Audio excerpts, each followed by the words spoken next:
Marcus Wiggins was falsely arrested by Area 3 Chicago policemen. And he was sentenced to 46 years in prison.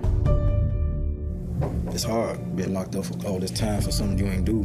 I promise, somehow, some way, he's gonna get out of prison.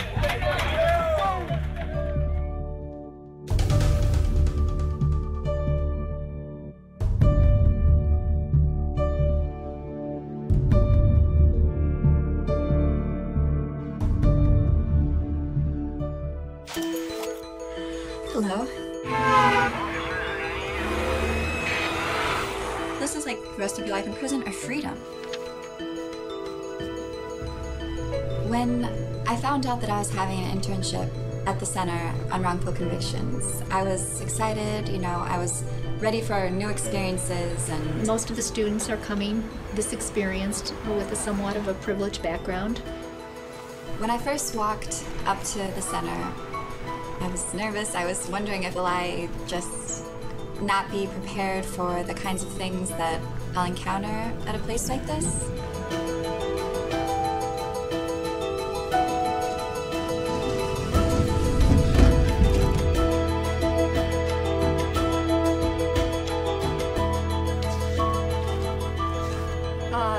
Good morning. My name is Jane Rayleigh, and I've not met you before. I'm an attorney at the Center on Wrongful Convictions. The Center identifies and rectifies wrongful convictions and other serious miscarriages of justice. I think that the experiences that you're about to have in the following weeks may truly be transformative in your lives. We have decided to represent a man by the name of Marcus Wiggins, and it's my understanding that you are going to be part of this team and you are going to be available to assist us in our investigation. And so I'd like to take this time to find out a little bit about you and make introductions. You are? I'm Kristen Kropchik. Very nice to meet you. Okay. Okay, hi everybody. This is Katie Winbrand. Okay, it's going now. Oh wait, no, you press recording once and then you press it again and it says recording, but it's not actually recording. There's the red light right now. Oh, okay, good. Okay, what up? My name is Abbas Khan. My name is Alana Murati, and I'm a third-year student. And I'm a third-year law student at Northwestern. My dream is to go to Harvard or Yale Law School. I remember thinking, I don't know if I can do this. I don't know if I can be involved and read the horrible things that happen to people and, maintain my sanity. I started working on Marcus's case in September of 2009.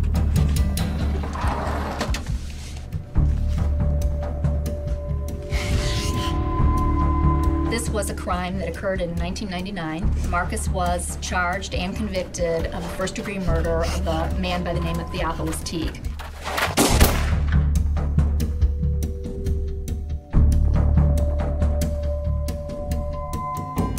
Marcus Wiggins has been through the legal process, and so we would say the legal term is procedurally defaulted. He really has nowhere to go. The only thing we can do is we can investigate this case, and if we think we can prove actual innocence, then we can file a petition called a petition for post-conviction relief based on actual innocence. But this is very, very difficult. This is very difficult. We're dealing with, again, a cold case. He's procedurally defaulted, and we don't have DNA.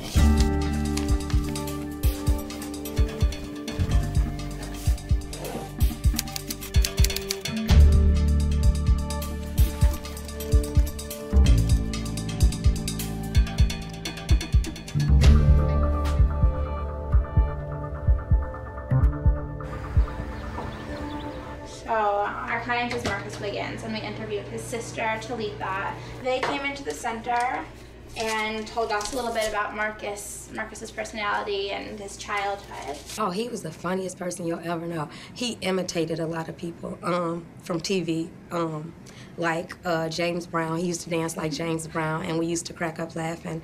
My mom bought him a Billie Jean jacket. It was red, and he had this little sparkly glove and these ugly boots that he used to wear. He was really outgoing. He, had a lot of friends. Everybody was crazy about him. We have a strong relationship. It's just kind of hard when, you know, he's in a place that he's at and there's nothing I can do about it. And I kind of distance myself from him sometimes because I don't know how to deal. Oh, I'm about to cry. Because I don't know how to deal with it, but for the most part, I try to stay in contact because I know that he needs us more than anything than he ever needed us before. I thought I got a sense of Marcus, but it was still a little scary and a little intimidating having that phone ring for the first time. I didn't know if he would trust me. I'm this random undergrad. Jane left and closed the door, and it was just me and Marcus. He was just really willing to tell me about everything. It was just so nice. I felt a little bit guilty asking him about things.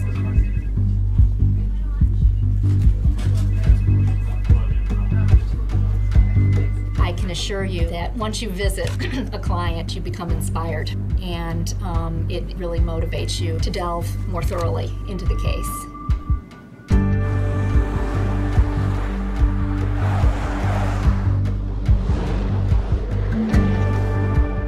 Today is a big day. We're going to visit Marcus for the very first time. We have to drive a long way from Chicago to the southern part of the state. Right now we are on our way to Pinckneyville to see Marcus.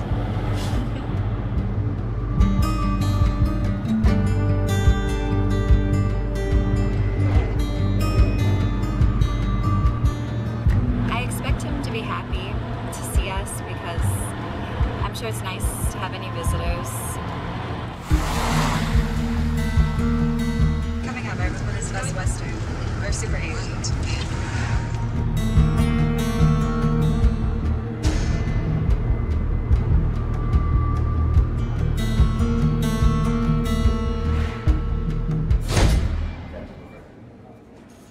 But it was my first time visiting someone in person. I think we spent about 4 hours with him, so that's about the longest time I've been in prison, too. How you doing? What's up, Ash? Hi. How you doing? I'm fine. Okay. My name is Marcus Jermaine Wiggins. This is my case. This dealing with the lawsuit and all that. Oh, yeah. When they sent him out of court. I got a lot of stuff. Yeah. It's just some of it. So these were the people you were with the night that the shooting of Hernandez happened? Yeah, unless they affidavits and stuff like that. And Is this about you, this man? Yeah. That's about me. Yeah. It's frustrating, man. It is frustrating. When I read my transcripts, I'll be like, man, it's just crazy. It don't make sense. It's hard. You know what I'm saying? You've been locked up for all this time for something you ain't do, and I deal with it every day on the everyday basics. Try to keep my head straight, just stay focused, and not going crazy.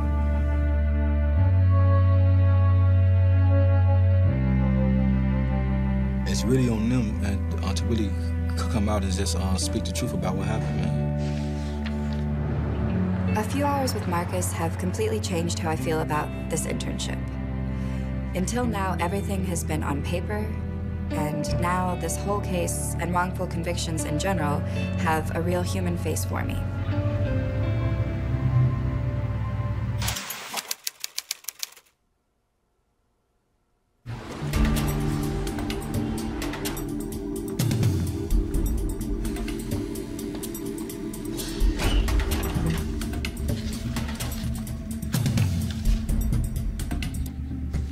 When I first read the file, I felt confused. That's really the word I should use to describe it.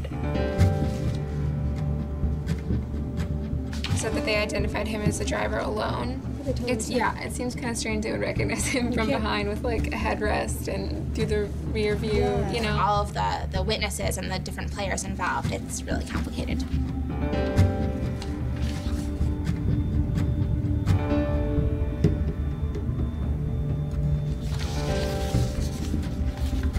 There was a lot of weirdness about his defense. The people that they chose not to bring to the stand and testify. And I have a lot of questions of why. We need to know an expert's opinion on how the police investigation was conducted. We need to know his opinion on what steps should have been taken, what steps weren't taken, what makes it more or less likely that this crime happened in the way it said it happened or happened at all.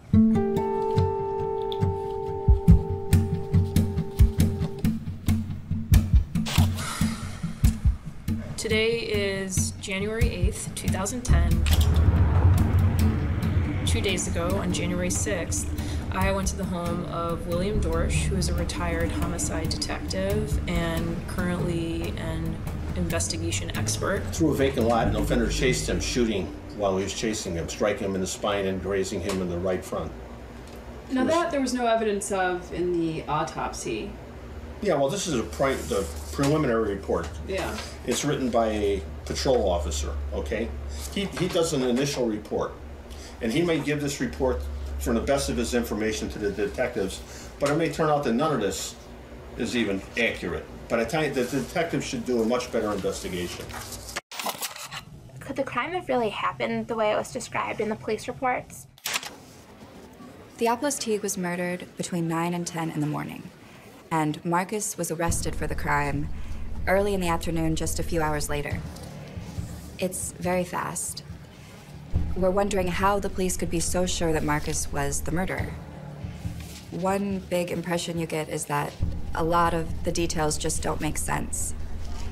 We feel like we have to find a different way to understand the case better. One of the first things I do is I read every report, and then the next thing I do is I go to the crime scene, because I can't ask credible questions of people if I don't understand what I'm talking about.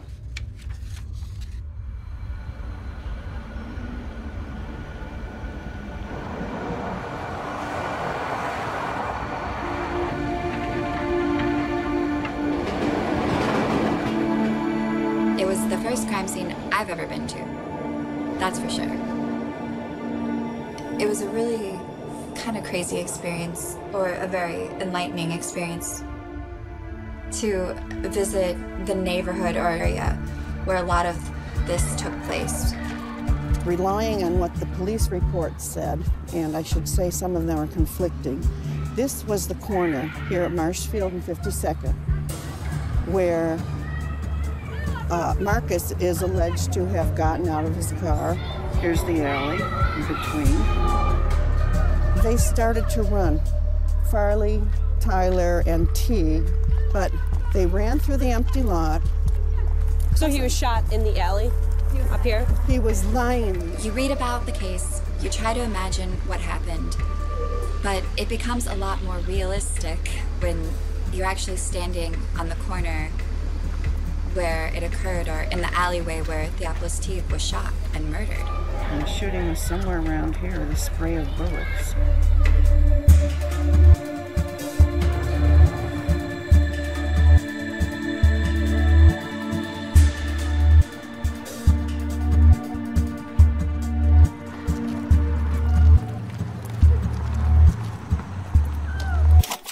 Supposedly about 13 shots were fired when Theophilus Teague died. How could no bullets be found in this abandoned lot?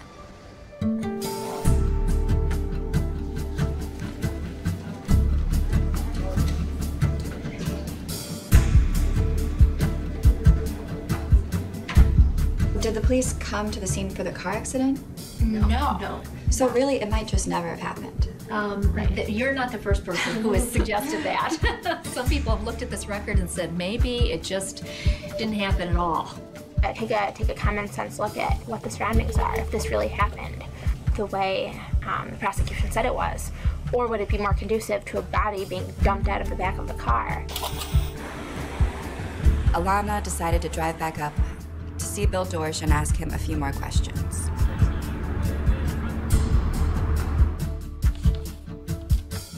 I told him about the evidence that was collected, the evidence that wasn't collected, and asked him what he thought about everything. And he was able to confirm some of our suspicions.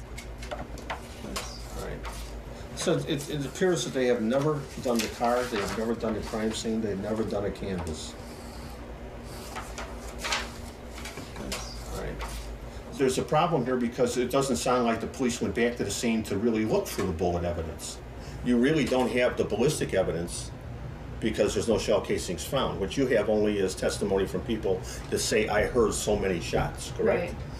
The detectives got the call to go to the hospital. At the hospital, they had the victim who's deceased. They probably had the witnesses there. They acquired a name and they pursued the offender, and the crime scene was not done. And definitely no canvas done. That's big. And that's typically done, the canvassing. It should be done, but it's evidently it's not done, because there should be a report that says, I went to 2842, 3-flat apartment, I rang each and every bell, and I talked to people on the first floor, second floor wasn't home, and I talked to people on the third floor. Well, that means you gotta go back because nobody was home. Somebody's gotta go back again. You have to make the effort. Mm-hmm. It's essential that that be done. The other thing that didn't end up in evidence were the clothing that Theophilus Teague was wearing. The coroner in his autopsy report said that the body was received with a red t-shirt and some boxer shorts, but this was February in Chicago, and certainly Theophilus Teague would have been wearing more clothing than that when he was murdered. Where those clothing are, we don't know. No bullet, no clothes. I mean, they should have been called to the hospital to recover that, and also they should have been sent to the crime scene. You know, so it doesn't fit, really. It doesn't fit. Mr. Dorsch was able to confirm that something went wrong with the police work and that there were a lot of flaws. Right, that's it.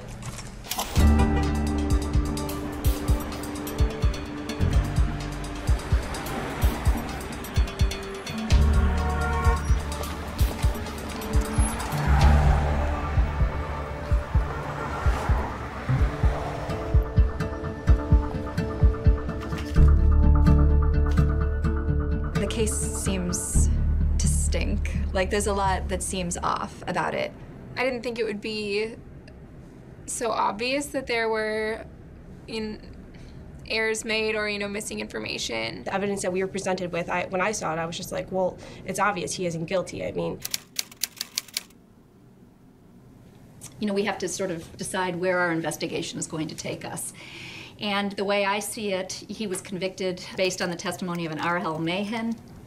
He was convicted based on the testimony of a Cedric Farley, and he was convicted based on the testimony of a Kelly Stokes.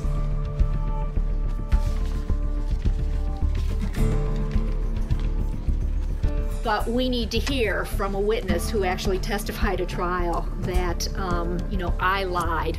I testified falsely, for this reason. We need to hear that. We need to have a witness feel comfortable putting that on paper.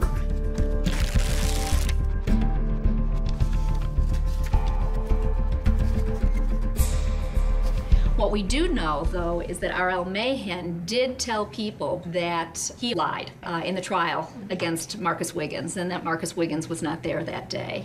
So he had recanted. He had told Marcus's ex-girlfriend that he lied, and he had told an attorney that he lied. One day I think I was going to the store or coming from the store or something like that, and he walked up to me and he said, hey, I'm looking at him like, I'm thinking in my mind, why is you talking to me? And he said, let me talk to Marcus's mom. So I called on her phone and I told her, I said, all right here, he wanted to talk to you. She like, no, what you want to talk to me for? I said, no, he just wanted to talk to you and let you know, see what he can do to help Marcus's case, because he know that he didn't do that. So they talked on the phone. On the day that he was going to go sign a paper saying that he testified falsely at Marcus's trial, he was shot in the mouth and killed.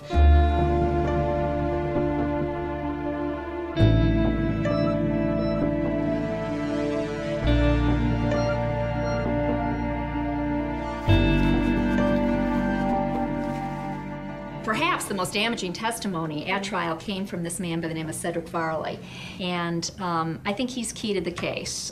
Cedric Farley is the one who viewed a lineup and identified Marcus Wiggins as the shooter, and we have not been able to locate him as of this date, and so we are going to need the assistance of a private investigator.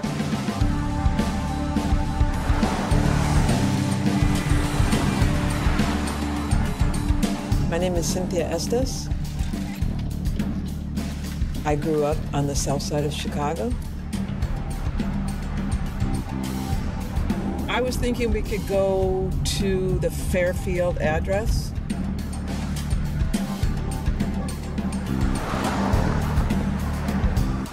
There goes Jimmy, and we just talked to Jimmy, and he is the nephew of Cedric. So this is the best lead we've had yet on Cedric, I think. He was actually very nice. I mean, a lot of it had to do with Cynthia's brilliant talking there. I talked fast. I talked really fast. I told him he was good looking about 25 times, but that didn't do it. He doesn't know who the Teagues are, and he doesn't know who our client is. Cedric is coming back, it was like Thursday afternoon from Memphis. Cedric Farley, if you out there, man, I just hope, man, that you find out all the facts, man, and really come forth, man, and tell the truth, because I ain't kill your cousin.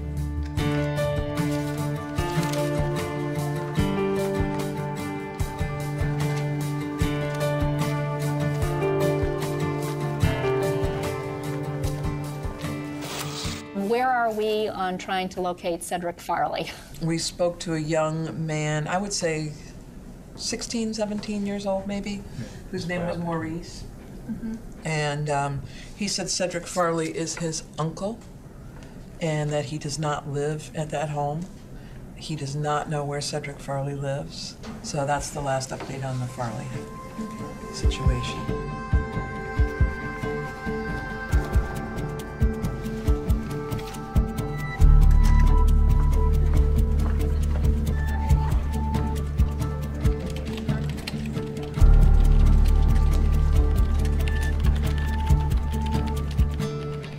Kelly Strokes, well, I was the guy who testified against me. I knew his whole family. Kelly Strokes, he said that that the homicide detective forced him to say what he said. When I told him Kelly on the phone, Kelly said, Marcus, man, I'm so sorry. I'm so sorry I had to do that. He said, but them dirty detectives made me do it. The next court date is on the 14th. Who's that? Who? Kelly Stokes. He's in jail? He's not, I think he's out. Oh, either way, we could catch him at the courthouse, right? Right. On the 14th. On the 14th, yeah. They've changed Call for, so that's the number we call. Mm-hmm. Let's just call the yeah. Abbas, you want to do that? Yes. And find out if he's there.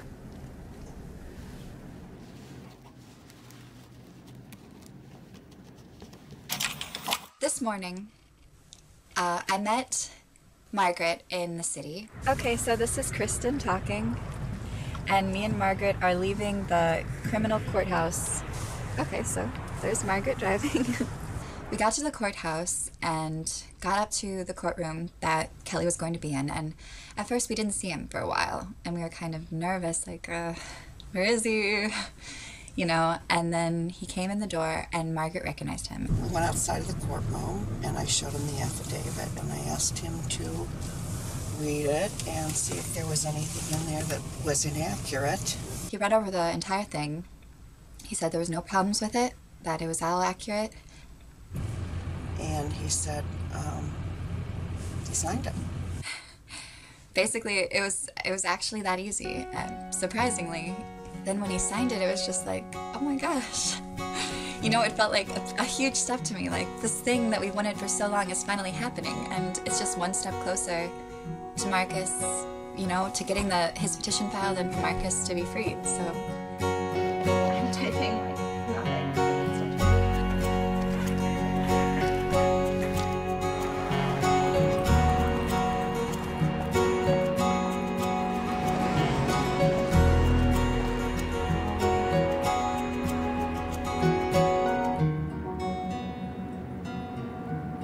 found Kelly Stokes finally, and we got him to sign an affidavit. But one affidavit, one revised statement by Kelly is not enough to get a judge to let Marcus out of prison. This is a really hard case. The facts are so complicated, and we're hitting all sorts of dead ends when we're trying to find witnesses or uncover new evidence. And it can be really frustrating, in part because I think I came to the clinic thinking that it would be a little easier to prove someone's innocence. I'll tell you, the hardest thing we do is to tell somebody who we believe might well be innocent, sorry, we can't help you. I mean, that's really hard. I mean, and if people knew, you know, how much we really care and how much we'd like to help, but we just can't. I have a whole lot of hope. I hope. But I pray every night for him and his safe return back home. But a lot of times I feel like, you know, when is it ever gonna come? I can't even begin to imagine what it's like for them. It's sort of like a constant loss, always grieving a loss, but never being able to move on from it because he's not really gone. He's somewhere, but, you know, he's not with them, and he's so far removed from them, so.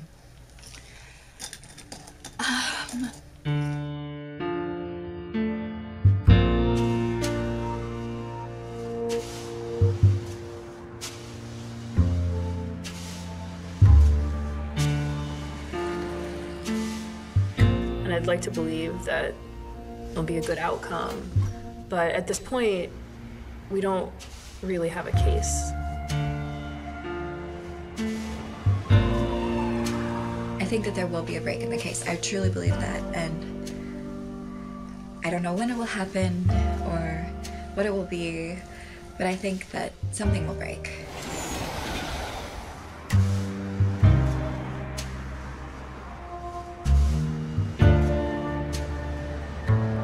You've got to keep pushing. I don't give up. We will do whatever we need to do to take it to its fullest. But it's a real stacked deck against people like Marcus. One of the other reasons we decided to get involved in representing Marcus Wiggins is because of what happened to him when he was, you know, a 14-year-old. He was tortured and beat by a group of officers who were under the command of John Burge. A Chicago teenager is filing a civil rights lawsuit against former police commander John Burge. The suit charged that Marcus Wiggins was falsely arrested by Area 3 Chicago policemen and beaten and tortured with electric shock. The act allegedly occurred in 1991 when Wiggins was 13 years old. Former police commander John Burge was in charge of Area 3 at that time, and the suit charges that men under Burge's supervision violated the juvenile's rights in an effort to force a murder confession out of him. One thing that has been suggested to us is that this more recent charge of murder was made in retaliation for the fact that his family successfully sued these police officers. Some of the officers who were involved in, you know, the torture he suffered at age 14 were very interested in what was happening to him in this case. And so that is something that, you know, we will be looking into. Are any of the policemen that were involved with Burge or working underneath him still on the force? Oh, they are. Oh. Good. And they know that this is going on, like that these cases are being... yes. Okay.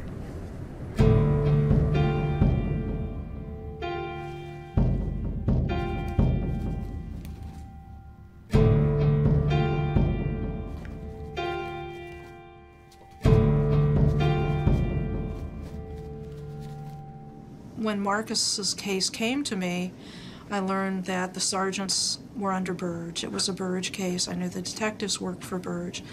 And I became alert I noticed that when Marcus had reported to the Audi home, he had indicated in his intake form that he had been beaten by the detectives in the face, he had been beaten in the chest. His mother told me that he had told her that he had been shocked, and she didn't know what he meant, and she was quite upset by that. And I thought, well, this is an interesting pattern and practice that I should look into, especially after having discovered that his aunt had gone to the police station and found him curled up in a ball, sucking his thumb on the floor. We have to know how Marcus's story fits into the bigger picture. His torture was not a solitary event. I think most people in this area, you know, I think their attitude would have been, well, they deserved it, you know. So you had to use some rough methods, you know, and that's not unusual. Yeah, that's the same thing that's going on right now with, you know, what's the base in Cuba, Guantanamo. If you got to get answers, how are you going to get it? If you have to use, you know, some rough methods. I mean, a lot of people, the attitude is, you know, the ends justifies the means. Torturing suspected terrorists is horrible because you don't torture anyone. Using the same methods to torture suspected terrorists as you use to torture American civilians who are in no way suspects to a crime. I mean, can you even...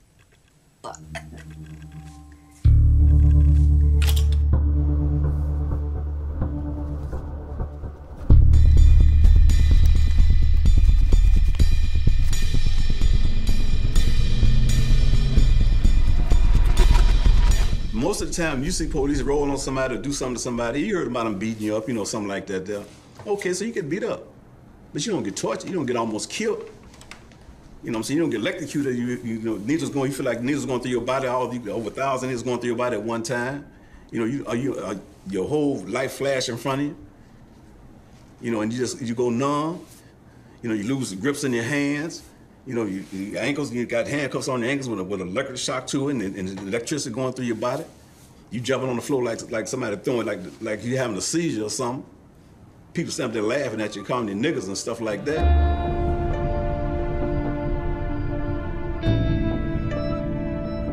And he put the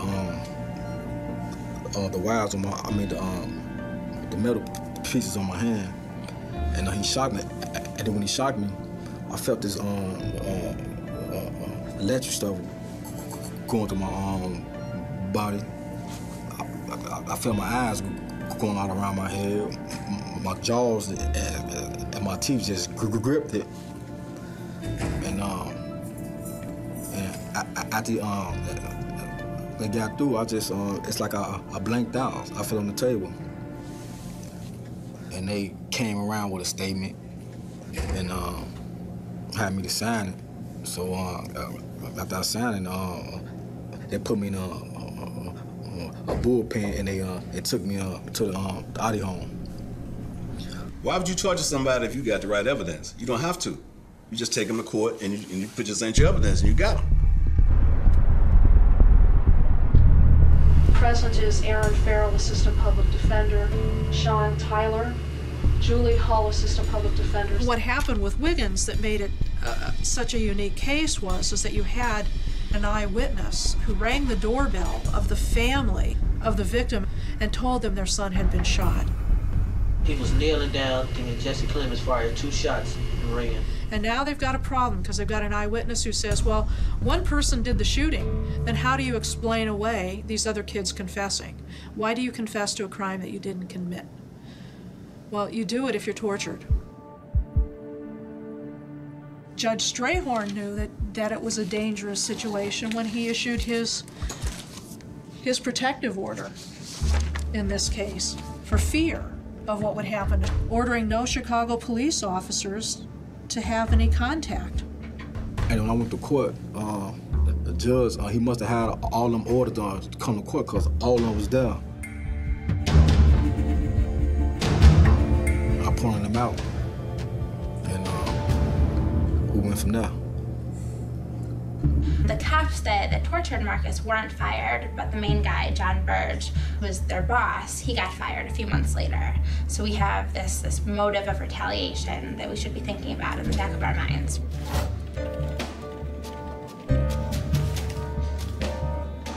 I do believe strongly that Marcus Wiggins' second murder case is related to his first murder case in ways that I'm not privileged to speak about at all. I think this answered a lot of questions. Julie answered a lot of questions about the first case, and kind of about how it may be connected to the second case. But we still have like the second case that I just can't understand how it could happen, and they have still gotten away with it. I can't understand the system, I guess. Yeah, I'd like to like read through the actual trial.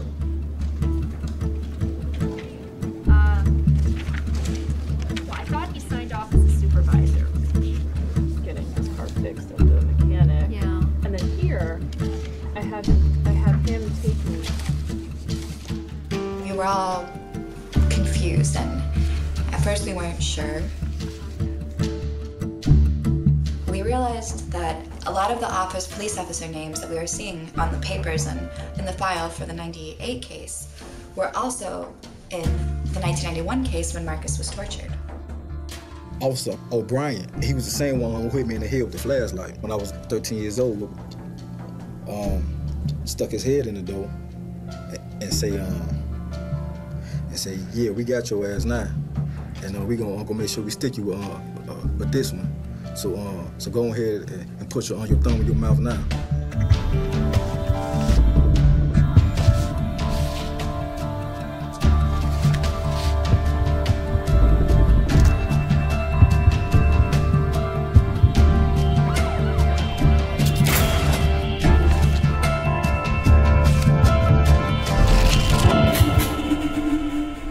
I remember talking about this with my dad a little bit on the way home from work one night, and he was a little bit skeptical because it really presents the idea of a police conspiracy.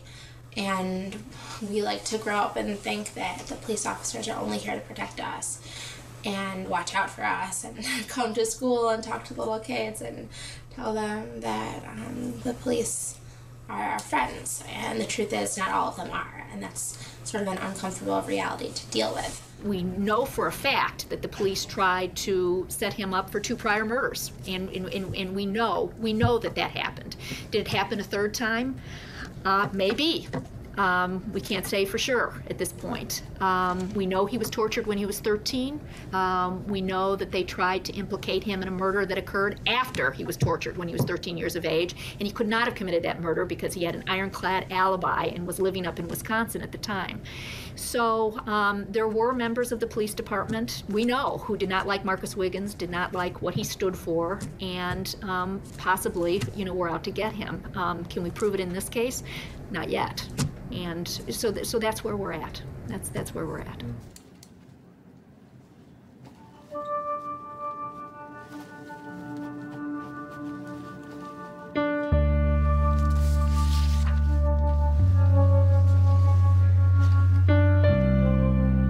And I remember the feeling of leaving the prison, feeling so horrible that Marcus was not able to leave. I could walk out of the prison, and I remember the sky was very blue and the sun was shining. And I felt very much what it was like to be outdoors while I knew that Marcus wasn't having that same experience. And that's one thing about that. Students of the School of Law, if they know that you are innocent, they're gonna fight for you. But they'll tell you straight up. They ain't finna cut no corners with you anything. They're gonna tell you straight up. And I love them for that. I mean, I truly, I care about them. Yeah. The bonds are deep here because we're doing something very special. We're representing people who have been wrongfully convicted. We have a situation here where all the players have told us themselves or told us through third parties that Marcus Wiggins did not commit the crime.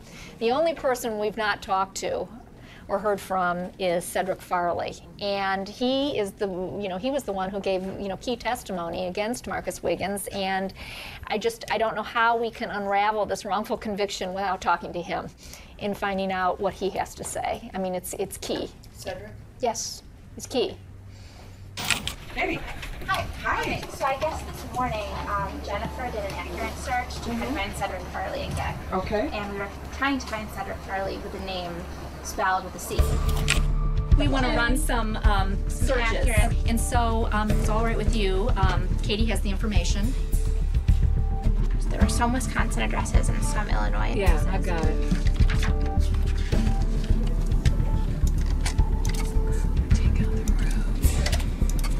Nothing. See the little... Cedric spelled with an S and then changed it to Cedric spelled with a C. Yeah, it could be that someone else changed it. Let's go back and look at it.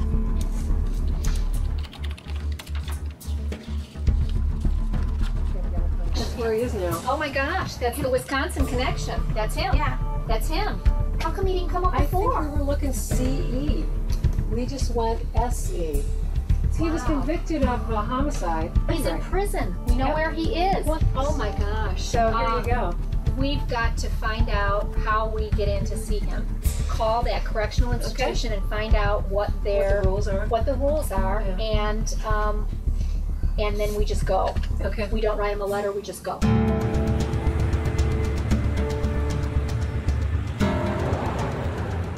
We're not too terribly late. I just drive up and we'll jump out. Just get your ID and don't bring anything else. Oh, I can't bring my papers? Oh, yeah, bring papers, but don't bring money or anything. I pray that this interview with Cedric Farley goes well. Marcus deserves the biggest break, and like I've said, this is the biggest break in the case that we've had. So, fingers crossed. What did he tell you that was good? Well, he told me that Marcus wrong. They did him wrong. Right. And I think he said that to you too. He did. He didn't explain it.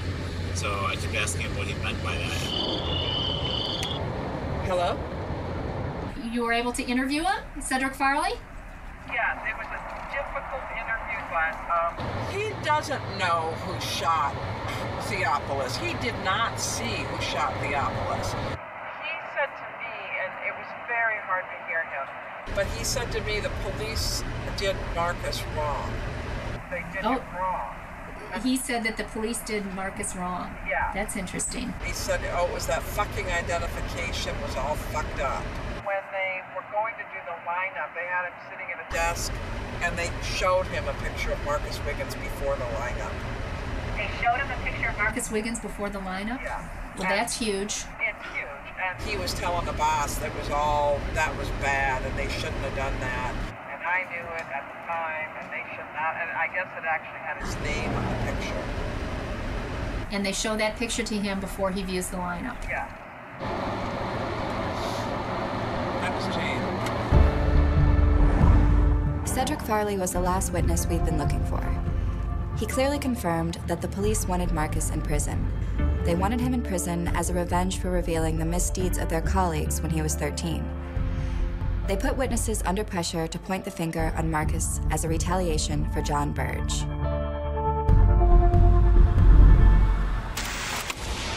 A high-profile trial at the Dirksen Federal Building is moving into a new phase today. I feel like anything that will bring John Burge into the public eye and under scrutiny, like a trial such as this, is great for Marcus because it just makes his case that much more sort of relevant and pressing for the media and the city.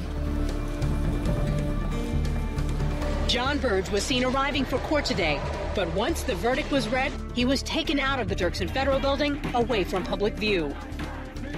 John Burge is found guilty of lying about the torture of suspects. Burge now faces up to 45 years in prison. Former Chicago Police Commander John Burge broke the law, but is supposed to uphold it. When you look at everything we've collected and you start connecting the dots, you see that this case begins with police torture And it ends with police intimidation and police retaliation. And the same detectives who were involved in the torture of Marcus Wiggins were involved with taking statements from witnesses who now claim that they were forced to tell a lie at trial. And so I think at the end of the day, we have got what we might call a Burge claim. When you look at all that we have done, at the end of the day, there's not one witness, not one piece of paper that is inconsistent with Marcus Wiggins's claim of actual innocence. We still have some tasks left to do, and today we'll make a list of what they are and decide who's going to complete those tasks. But I think now the time has come to put pen to paper. And I think now the time has come to explain to our listener, to the court, why Marcus's case should be heard, why he's innocent, and why he deserves a new trial.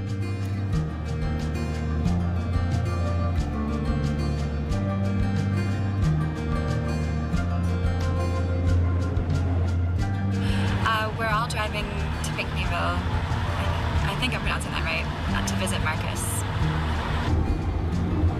Well, the first is I expected he'll be pretty excited to hear that we're starting to write the petition. It's been 2 years now of gathering evidence and investigating, talking to witnesses. So I think that he'll be happy to know that things are coming along.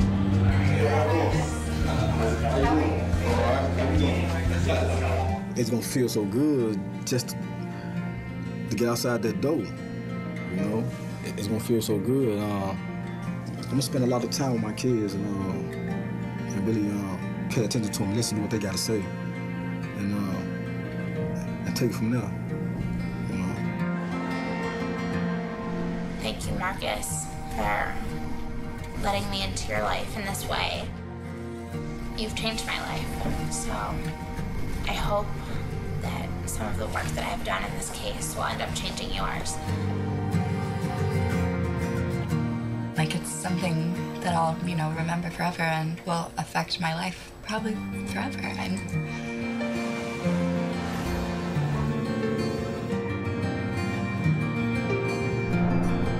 It's so easy to get really cynical about not only the legal system, but just the world in general. So many awful things have happened to the people we've met, and it's hard to see the positive side, but I think the positive side is that there are so many people who care and who are doing whatever they can to